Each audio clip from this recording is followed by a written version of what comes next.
Hi guys, it's Friday. I hope everyone's day is off to an amazing start. The weekend is just a few hours away, so hang in there. I am dressed for an outdoor workout. I have on my hat. I'm getting ready to take advantage of yet another wonderful spring day here in Atlanta. I want to send warm thoughts to all of you who live up north and you are experiencing this unseasonably cold spring weather. So hopefully by the time this video goes out, the weather will have taken a turn for the better for you guys and you too can get some warm weather. But I'm about to head out, and before I left, I wanted to kind of show you guys what I typically eat during the mornings. And I think I'll also bring you guys along and show you what I eat for lunch and maybe a snack, and then finally dinner. For dinner, we're actually going to a dogwood festival. That's a festival that we have here in Atlanta.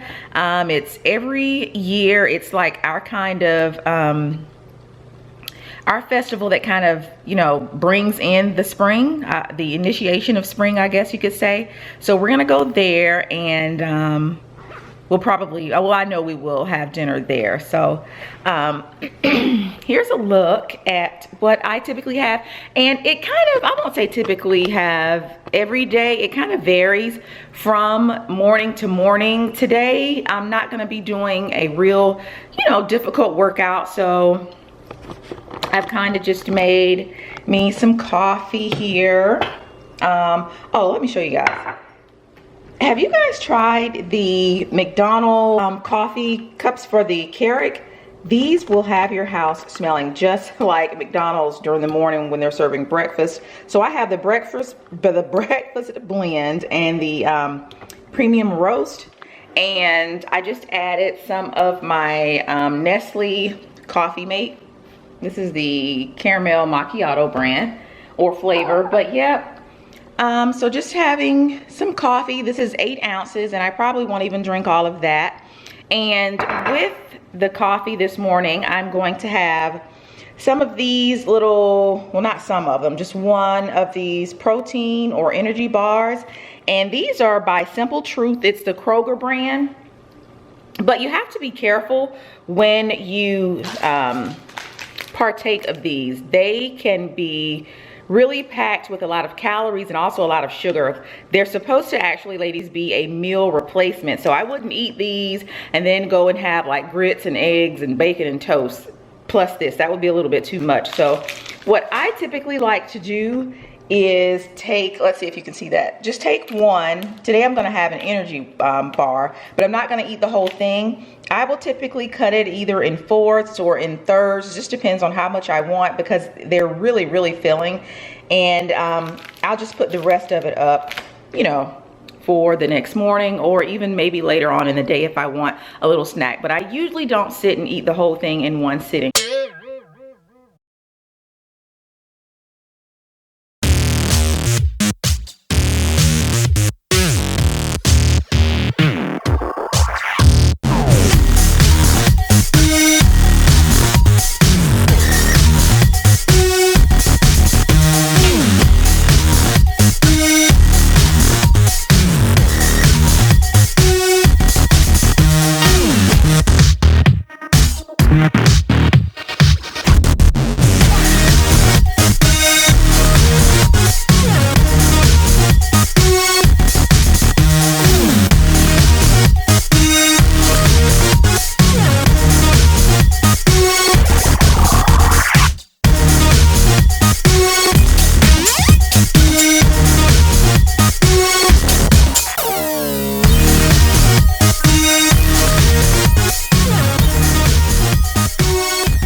So I am fresh out of the shower, nicely moisturized, and I wanted to come and show you what I'm having, not necessarily for lunch, but like my post-workout snack or meal, not even a meal, my post-workout snack, and it's the Chobani Greek yogurt, and I love this pomegranate flavor.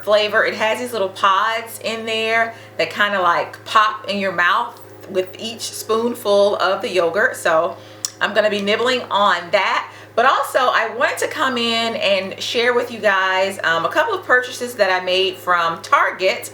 Like I stated before, 4 or 5 videos ago, that we are gearing up to go to Disney World for a vacation. And I don't necessarily wear makeup every day of the vacation, but you know, some days are a little bit more special than others. So you want to, you know, put on a little makeup, but I didn't necessarily want to take any of my heavier makeups. I've done that in the past, and it doesn't always work out so well. So I've been looking at a few videos, walking up and down the aisles of Target and CVS, and came across the Maybelline Dream Velvet, what do they call it, soft matte foundation. I am extremely oily, so you know, the soft matte description of the foundation kind of caught my eye, so I decided to pick it up and give it a try and see how it works out. I did not know what color to pick because I've never purchased the Maybelline makeup before. I've never really purchased drugstore makeup before, actually, so this is going to be a first for me. And I want to say this wasn't more than $9. In my Target, I think it was like $8.95 or something like that. So I didn't know what color to get. I got the darkest one, which was $95, and then I got the one just right above that one in the color 92. 92 is caramel and 95 is coconut. So I'm going to, I think, start out with the coconut 95, place that on as the foundation, and then go back and use the 92 as a highlighter. As you can see, I didn't sleep all that well last night, so I'm going to give these guys a try here in a few minutes. I have to run out to take care of a few errands. Among them, I need to go to one of my favorite places, Home Depot. So I'm gonna go there, and then I'll come back and I'll show you guys how the makeup held up. I also picked up the Maybelline Dream Fresh BB, and this is the Beauty Balm Skin Protector. I thought this would be great too because it has an SPF of 30 in it, which I thought was great as well. So I won't try this one out today. If you like to see me try this out, just let me know below and I'll try that for you another day. So I'm gonna go ahead and I'll do this on camera, but I'll probably speed it up a little bit. And like I said, try the coconut color first, and I'm going to use my beauty blender to apply it, simply because when I go on vacation, I don't want to have to be bothered with tugging and loading up all of my makeup brushes. So this is probably how I'll apply it while on vacation. And I didn't use any primer, but I did go ahead and use my Lotus Moon skin corrector. I have on some sunscreen because I am going to be out at Home Depot. So I have my Olive Olay sunscreen and just some vitamin C drops. So that's what I have on right now. Alright, so here we go, guys. And just a disclaimer, I am not a beauty guru. I don't really do makeup, so this will be a first for me. So here we go.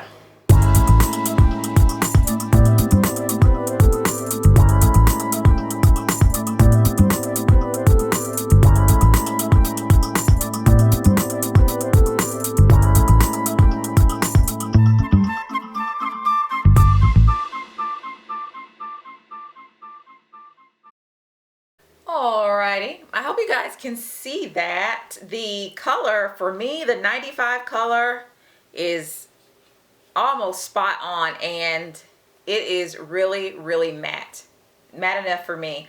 I think I kind of took out a little bit too much, and I hate to waste it because I think this is going to be an absolute staple for me when we travel. Alright, so I'm going to, since I think 95 is going to be a good color for an overall application, I'll go ahead now and use 92 as a concealer.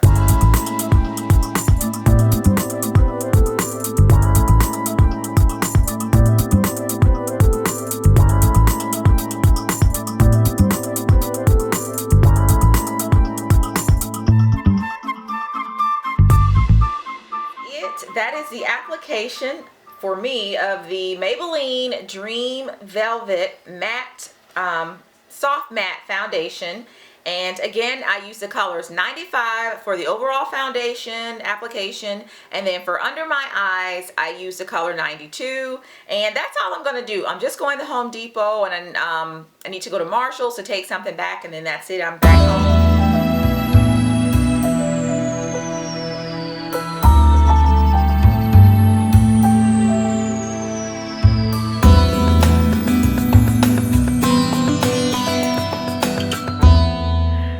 So I wanted to pop in really quick and show you guys how the foundation held up. But did you guys see all that stuff I purchased from Home Depot? Oh my gosh, they get me every time.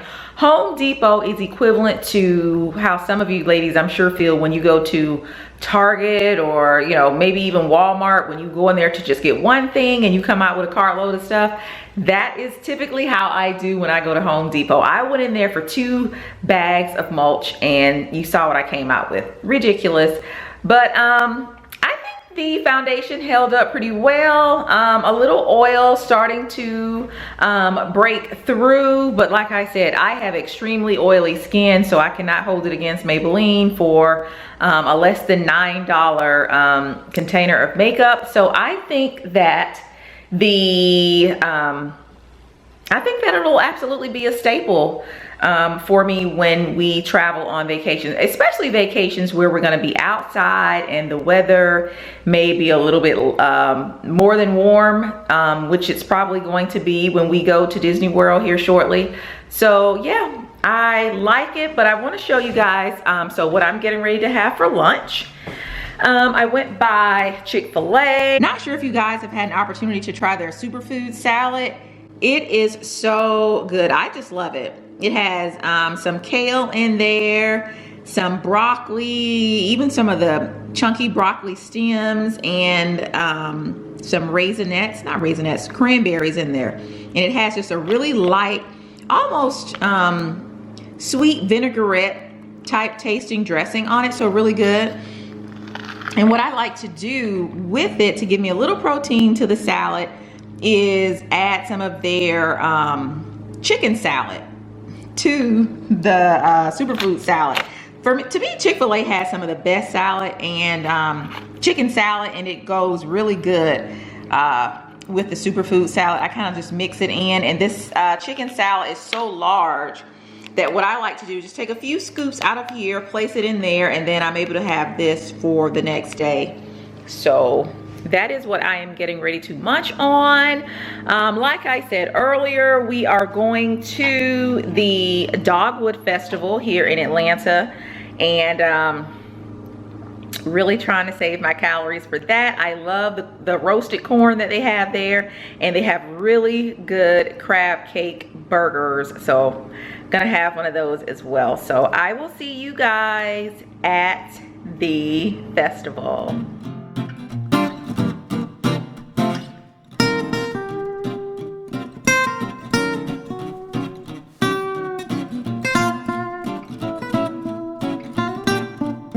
Alright guys, as you can see, we made it to the festival, and I have my delicious crab cake sandwich here. So I am about to tear into this.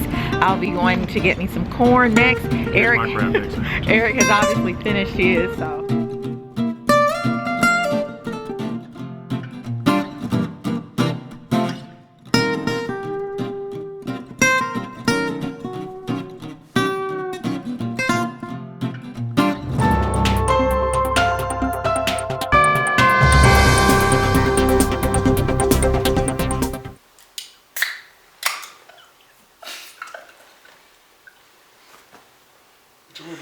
What is going on?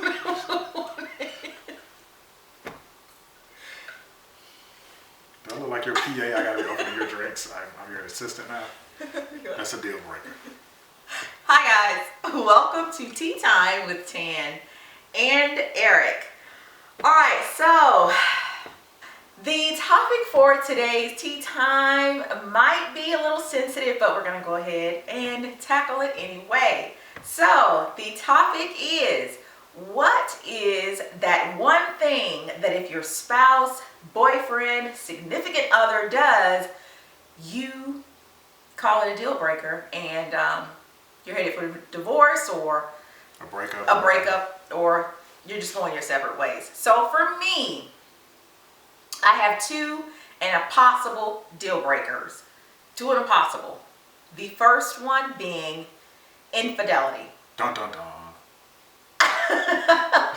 I don't think, well, I know that if Eric were to step outside of the marriage, Which would never happen. Thank you, and have an affair, I don't think, well, I know that we would not be able to move forward in our marriage. And vice versa. So that's yours too. Yeah. Your deal. So I just don't think. Well, I know that our marriage would not be able to recover from something as drastic as that. I just cannot. I couldn't remain with Eric knowing that he has, given himself, like I said, whether it be emotional or physical, to another woman. I just could not recover from that.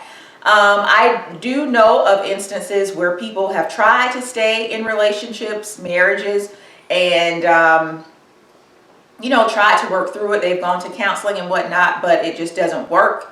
Well, I would say, I think it's different for every couple, and you have to know yourself. I think there are people that can, but I also think there aren't a lot of people that can. And if you can, and you're not that person, you shouldn't try to fool yourself. I don't think they understand. What did you say? Can or can't? Can't or can? Both. I said I think there's some people that can survive it. Okay. But it's all about your personality. Right. So our personality Right. would not work. It would not work. But then also, like Eric said, there are those instances, I guess, I don't know of any where people have stayed in a relationship and it has worked out.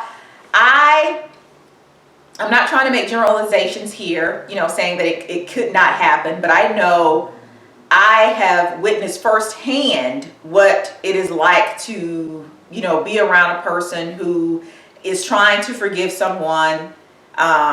And I guess that's the question, right? If you try to forgive that person, but you stay in a marriage, does the marriage now become so tainted? Yeah. I think that's the question you got to answer yourself. Can you truly forgive that person and really, really move on? Right. And that's a struggle, I think. Right. I just know I would, in my head, I want to know, well, what happened with this other person? What were y'all doing? Where were y'all at?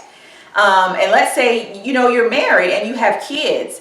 Now are you guys arguing and fighting in the house? And, like Eric said, does that just drag down your state of living now? Now, is it the same though for, like, you're talking about married people? What if you are boyfriend, girlfriend, engaged?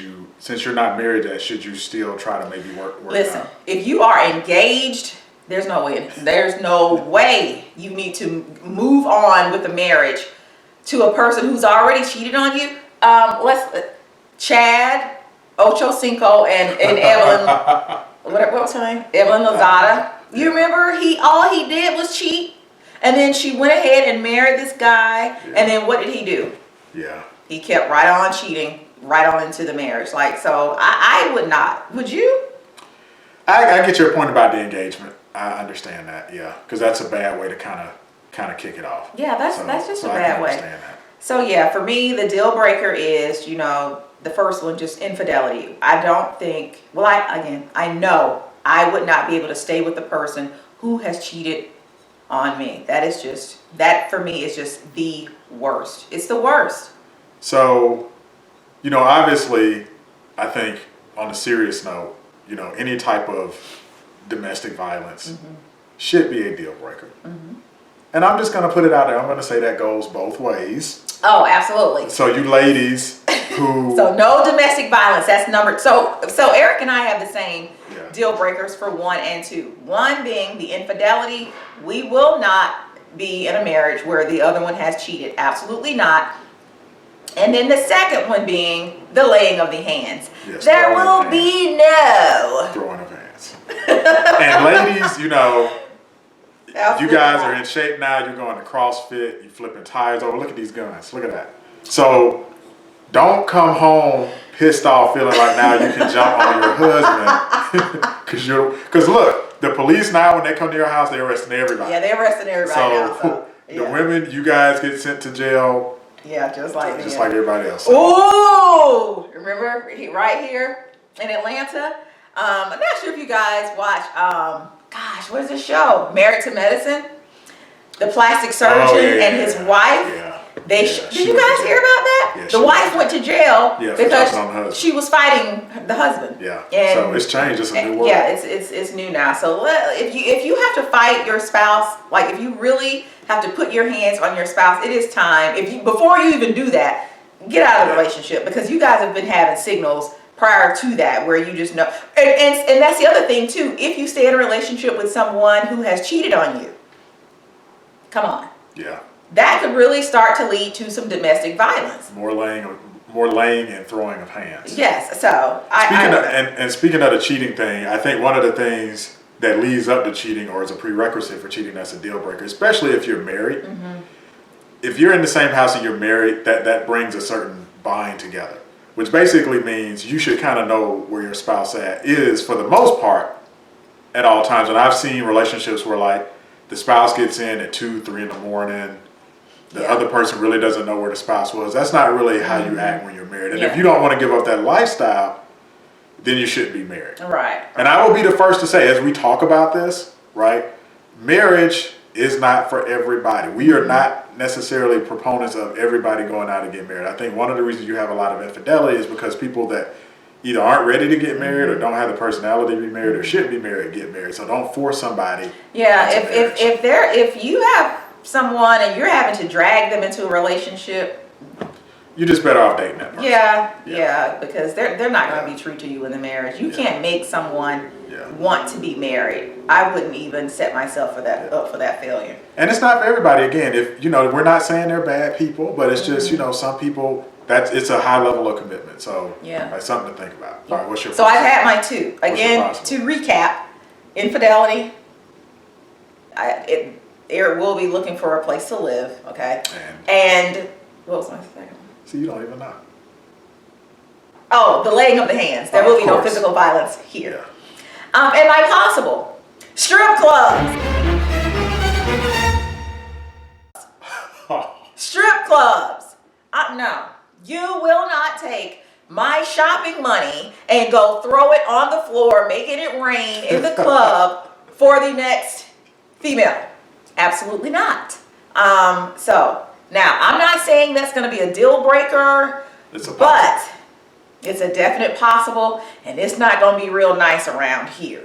If I find out, we were watching some show, and it was like another one of these reality shows filmed here in Atlanta, and the husbands were saying, well, they go to strip clubs and they don't necessarily tell their wives that they're going to the strip clubs. Now, it's one thing if you're going to the strip club and it's a bachelor party or some other event, but if you're just, it's Wednesday and I'm going to the strip club. So does that applies then for women? Y'all can't be doing y'all little magic mic, whatever it is y'all are doing. Here's the thing, though. Don't say women's strip clubs are different. With the female strip clubs, guys, how many of the women? Most of those guys are gay. No, they're not. Yeah, No. Yeah, a lot of those guys are gay. A lot of those guys are gay. Some of this is based on your city. Let's face it, in some cities, strip clubs are more popular than others. Mm-hmm. Atlanta, Miami, A lot of y'all go to Vegas. Vegas has all the little shows, so it's got to go both ways. If you don't want the guy, when we go, it's entertainment. It's like you said, the bachelor party is entertainment. No, when the women go, it's entertainment. Isn't it all entertainment? No, I think when men go, it's. So I agree with you. I agree with you on some level. I think when it becomes a compulsion and you just feel like you have to go, and like you said, it's not an event. It's not like a bachelor party. You just go. Some guys just go. I'm gonna go to the strip club for lunch during my lunch break. What the? And I think too that's a married versus non-married thing. I think if you have a guy that has that compulsion, he might not be ready for the next step. Right. Because for me, I think if you are married, you should not be looking at naked women and then paying them. Yeah. Absolutely not. No, so that has, and I think too, if you have, like you said, a compulsion for going to strip clubs, that can lead to like porn and all other kind of crazy stuff that I'm just not here for it. So with the porn, let's talk about the addiction. So you got porn addiction, drug addiction, alcohol addiction. Are those deal breakers for you? Yeah.